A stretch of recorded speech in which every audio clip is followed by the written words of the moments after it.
we're here tonight, which is the release of Vermont's first Civic Health Index.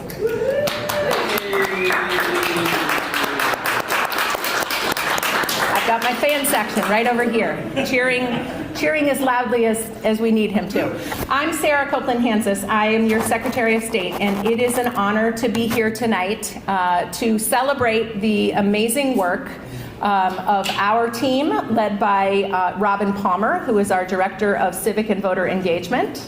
Thank you, Robin.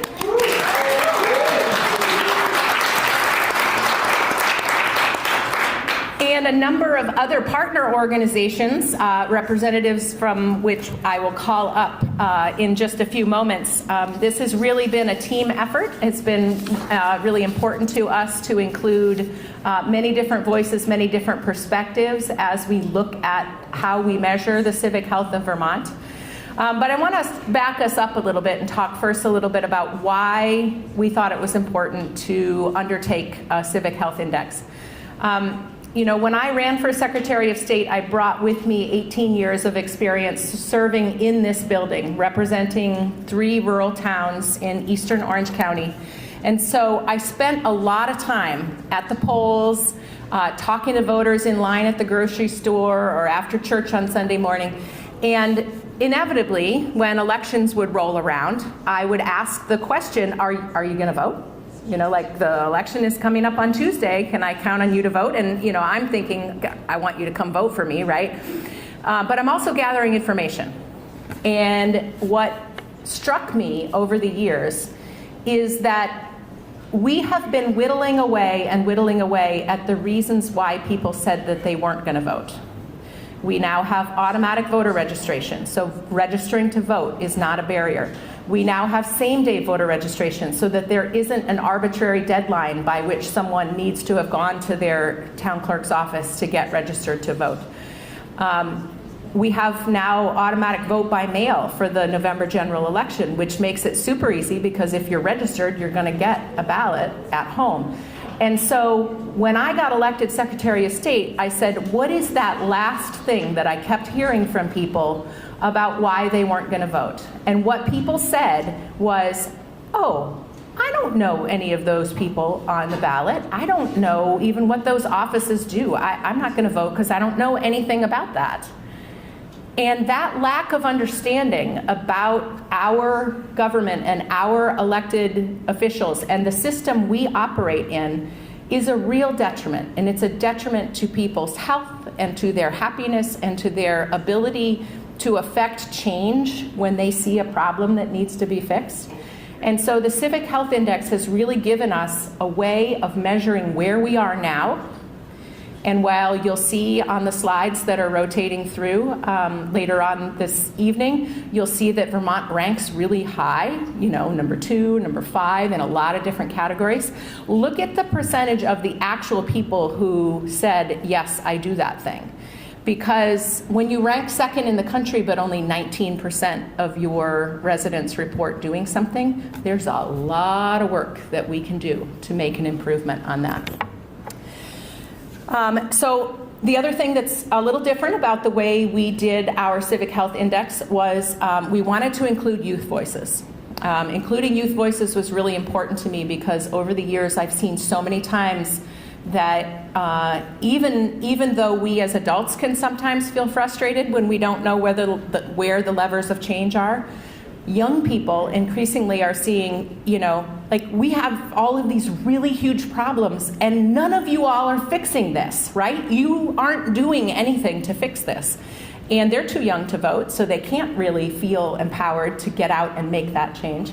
And so it was important to me to understand what the youth perspective is. So we did a survey of 2,500 students in grades 7 through 12. And we got some really great feedback from them, and then we were able to take that data, and Up for Learning helped us bring some focus groups together here at the State House so that young people could ground truth what they saw from that data.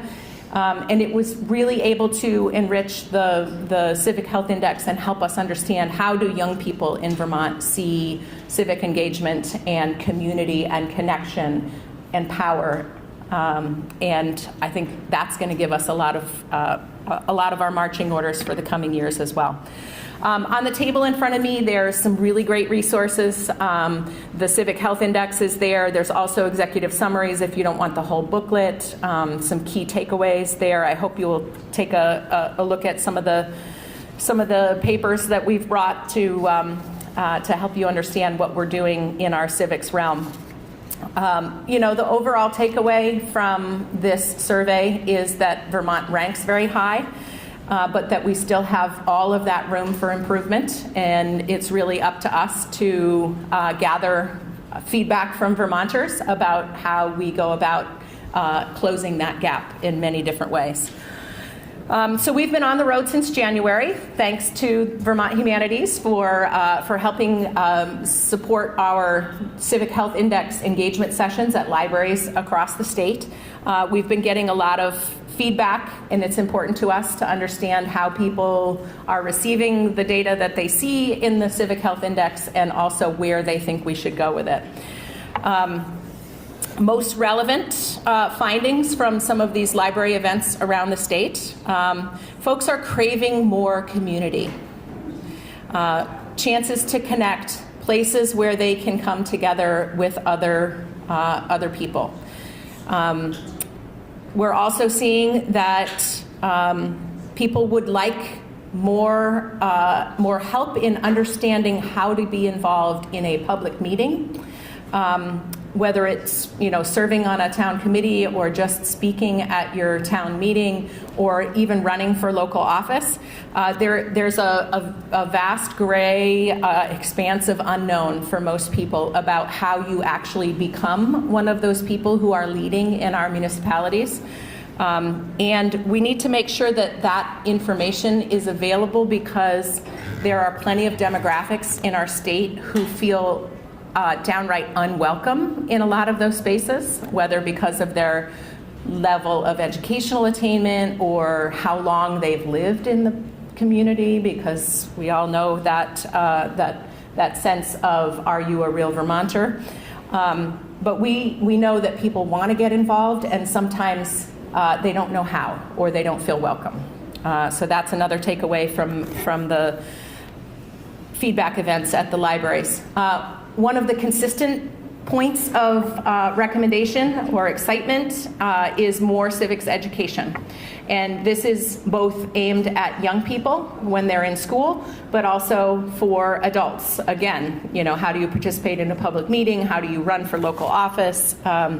And so civic education for young people and adults. So we see a lot of excitement around the idea of a civic seal on your graduation diploma. So a set of criterion that a young person needs to achieve before they graduate, and they get a civic seal on their diploma. The voter guide that we did for the first time, Robin Palmer did for the first time in 2024, was a huge asset to people who were trying to figure out who to vote for in November of 24. We need to continue with that voter guide. We need to make sure that it's available and accessible to people.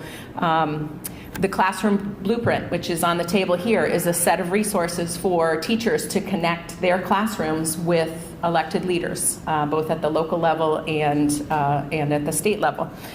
And so all of those civics opportunities are really important and ones that we will continue to work on. The final takeaway from our visits with Vermonters around the state was that everyone is craving more arts and culture opportunities.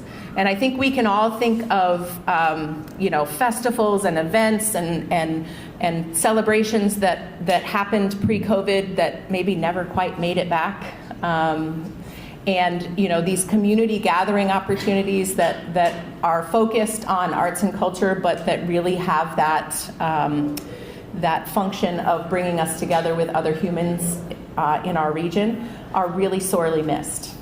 So supporting the arts and cultural opportunities is so well received and important to Vermonters.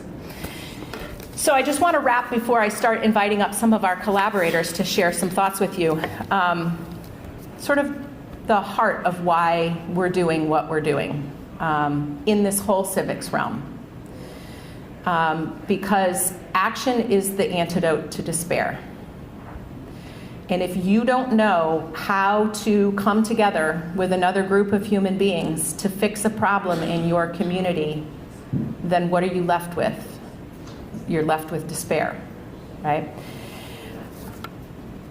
The other reality that I think we've all become keenly aware of since 2020 is that the lack of human connection and the feeling of isolation is terribly crippling.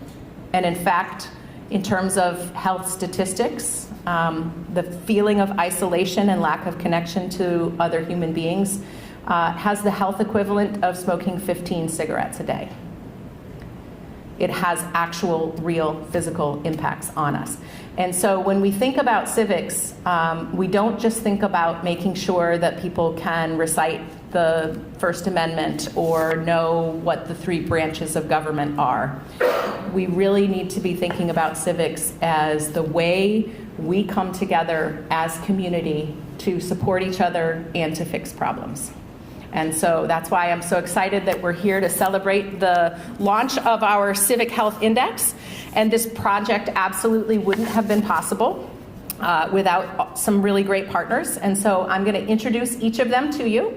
And I have a little gift to give each of them as they are coming up to share some thoughts with you. So first I want to introduce Cameron Hickey, who's the CEO of the National Conference on Citizenship. And they are the national organization who guides this work on Civic Health Index. So Cameron, thank you.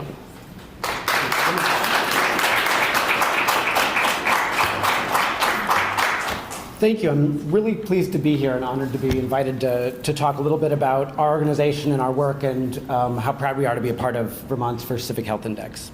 The National Conference on Citizenship was founded in 1946. It was then chartered in 1953, which means we were sort of established legally by a law that Congress passed and that the President signed.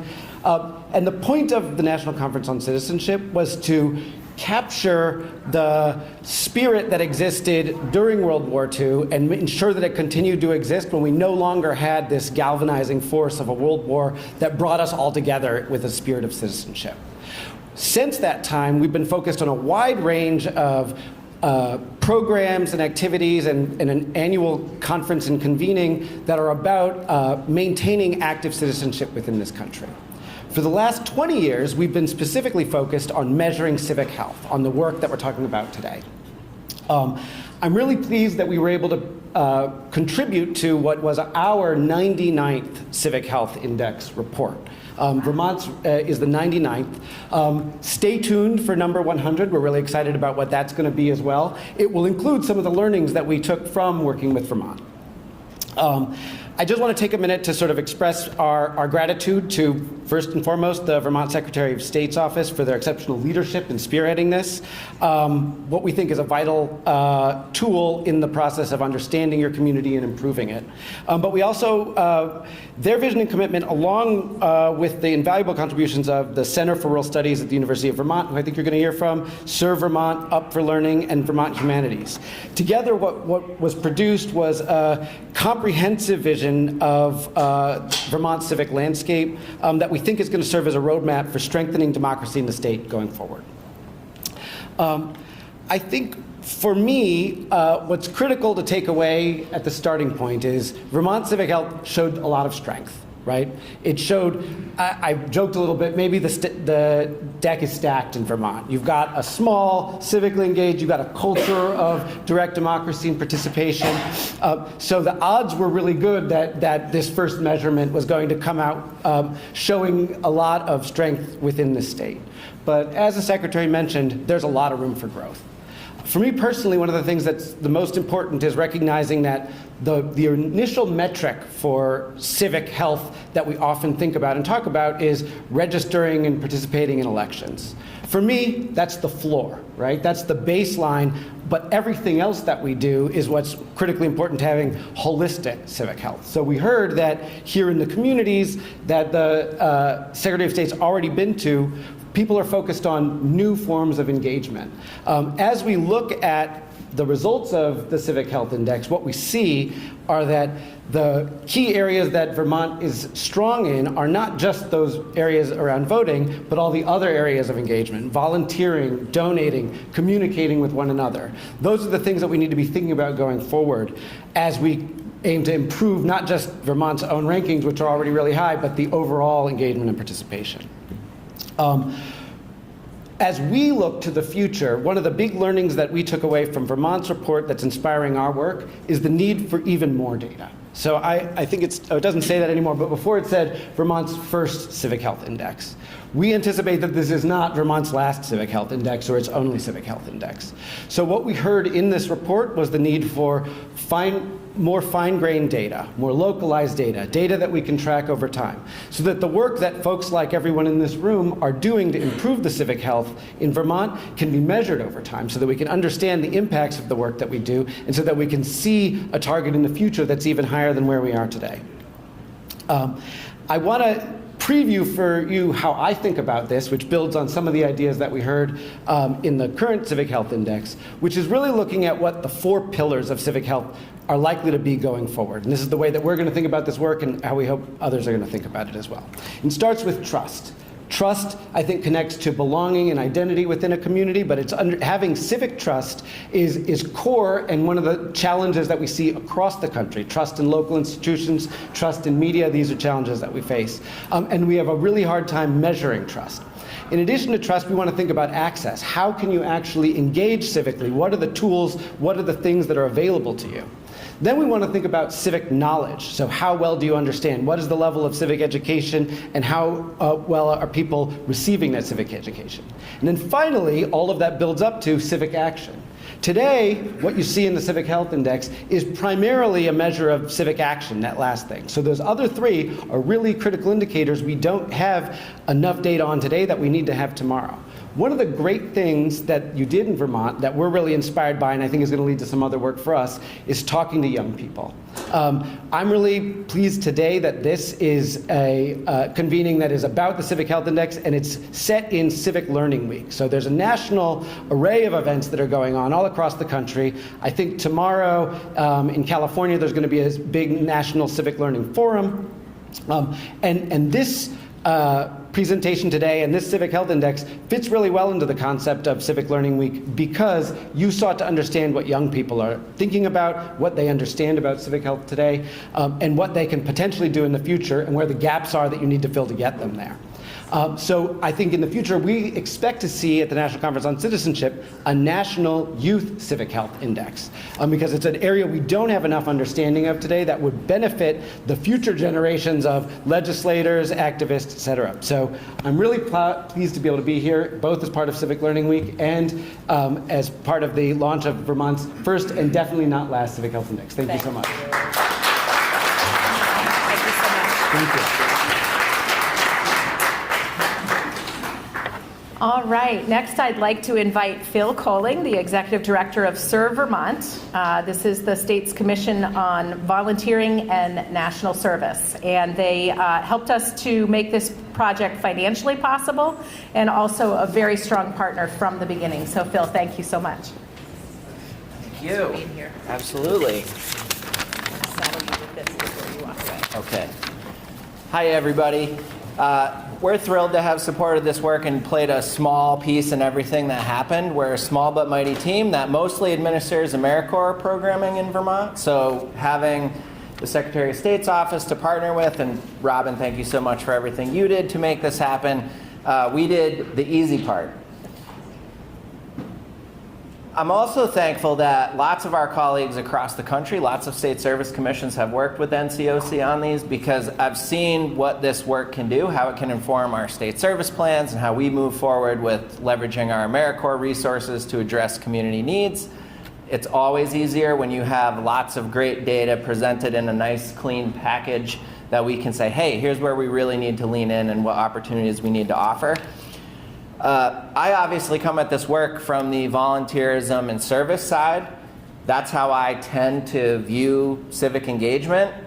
I'm sorry, there's a lot more to it. There's voting, There's the humanities, and I think that's really the beauty of this project. When you start incorporating youth, the humanities, things like all the civic actions we should all be taking, civic participation, and then you also incorporate service, that really paints this beautiful picture of what a well-lived life looks like civically.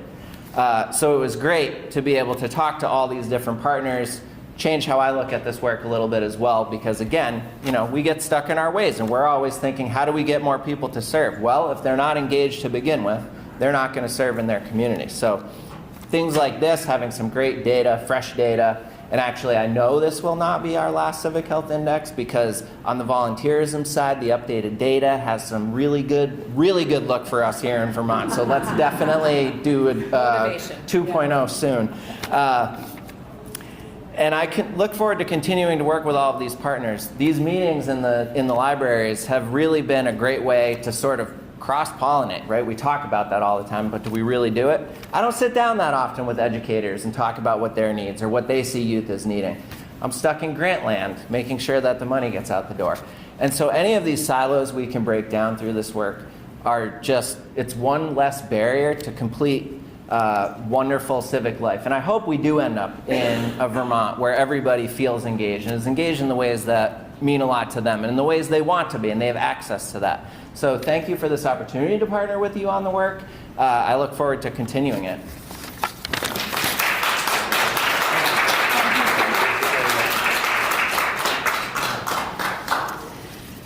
All right, Christopher Kaufman-Ilstrup of the Vermont Humanities. So he's been a champion of civic engagement and partnered with us on the Freedom and Unity comic book, which I know many of you legislators have enjoyed sharing with your communities over the years. And he's sponsored our community conversations with libraries and also provided us some great feedback along the way. So thank you, Christopher. Thank you. I'll keep it brief, but I, of course, have to be here to wave the flag for culture, arts, and humanities. And we're really glad that, that arts and humanities and cultural issues were included in the Civic Health Index this year. We were deeply inspired, actually, by the Rhode Island Civic Health Index, which engaged the Rhode Island Humanities Council, I believe maybe for the first time. I hope that it's not the last time in the last Civic Health Index where Humanities Council will be involved down the road. I grew up in Virgins and have lived in Vermont essentially my whole life. And my beginning on this journey was helping my dad to deliver the city annual reports door to door throughout the whole city of Virgins in freezing cold weather right at the end of February in advance of town meeting day. And I feel like that early experience, being a page here in the State House, working for the Chamber of Commerce in the information booth in Virgins when I was 14 years old, really led to this deep engagement with community that continues to this day for me personally, but I hope for lots of other young people that started to get engaged in this process as well. We're really pleased to have been part of the project. Thank you so much for being here, and I hope you'll pass it out to everyone you know and point to the places where we can do better in the future, because this baseline data shows where we can grow. Thanks very much.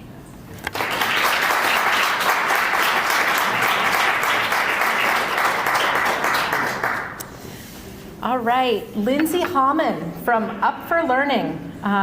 Near and dear to my heart was the ability to take some data that we got from the young people of Vermont and make sure that our report accurately reflects youth voices. And we also learned a great deal about facilitation, because if you can wrangle a group of youth, you can wrangle just about anyone. So thank you, Lindsay.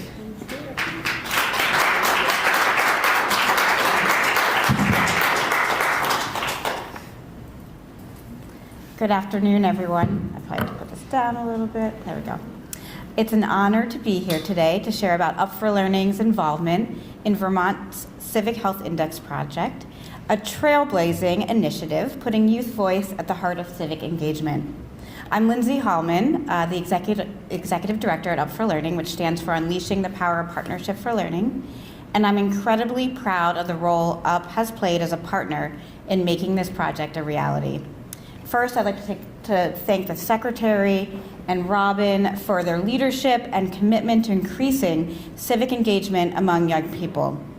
Their vision and support have made Vermont the first state to meaningfully engage and empower youth as part of the Civic Health Index project. While other states have produced similar reports, Vermont stands alone in incorporating both qualitative and quantitative data directly from middle and high school students, as well as having youth analyze their data and provide recommendations and action steps for the report. As part of this project, Up for Learning planned and facilitated a one-day gathering right here at the State House for Vermont youth. The purpose of this day was to review the youth survey data, identify strengths and opportunities for change, and develop a youth-led synthesis of the findings for the Civic Health Index report, including data, recommendations, and quotes. This process ensured that youth perspectives are not just heard, but reflected in the final report and future action steps, and you'll see that throughout the report. At the State House, students were tasked with examining the anonymous survey results and answering key questions like, what in the data is encouraging, what is concerning, and what is surprising. Youth and adult staff members from Up for Learning and the University of Vermont's Center for Rural Studies supported this dialogue, helping students make sense of the data and explore how to improve civic engagement for both youth and adults. This project represents a significant shift in how we engage young people in civic life. It's not just about gathering data. It's about empowering youth to shape the solutions. Through this work, Vermont is setting a national example of what it looks like to elevate youth voice and partnership in civic decision-making. At Up for Learning, we're really proud to support this important work and excited to see how youth-driven insights will strengthen Vermont's civic health for years to come. Thank you.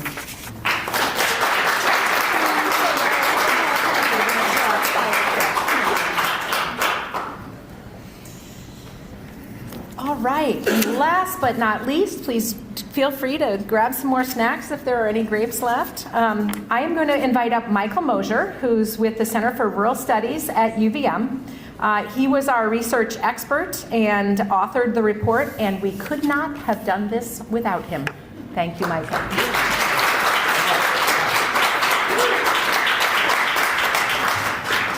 So I didn't prepare a speech, so I'm not going to be as eloquent as some of the other folks, but I did want to get up here and just say a couple words. First of all, thanks to the Secretary of State and the Secretary of State's office, all the staff, and all the organizations across the state of Vermont that contributed to this work, all the people who spent time, working with us to understand the data, find data, and put it out there.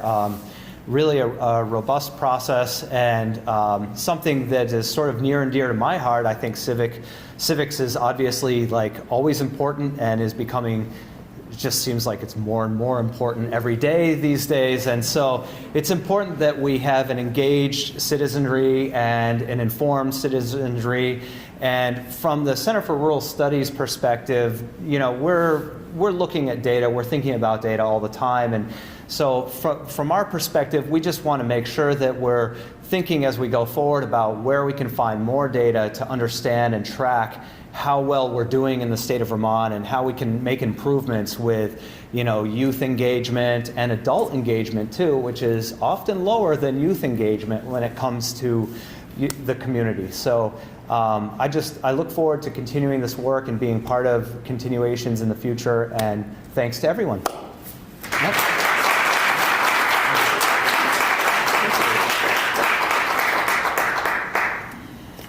All right, that wraps up the official program of our evening, and I would love to invite you to mingle a bit more. I already see a few people in the room who I want to connect you with a few other people, so don't run off. Representative Holcomb, I'm going to chase you down. I might be able to catch you because I see you're. She's so down. Yes. But I just want to thank you all for coming out tonight. It's Civic Learning Week, and it's a perfect opportunity for us to celebrate this important report, and also to acknowledge deeply from the bottom of our hearts that this is the beginning of a process, not the end. So we hope that you will share your thoughts, share your feedback, and share your suggestions going forward, because civic health is something that we all have to be a part of. And so I'm thankful you're here tonight, and I hope you will send us your suggestions of what we should do next. So thank you so much.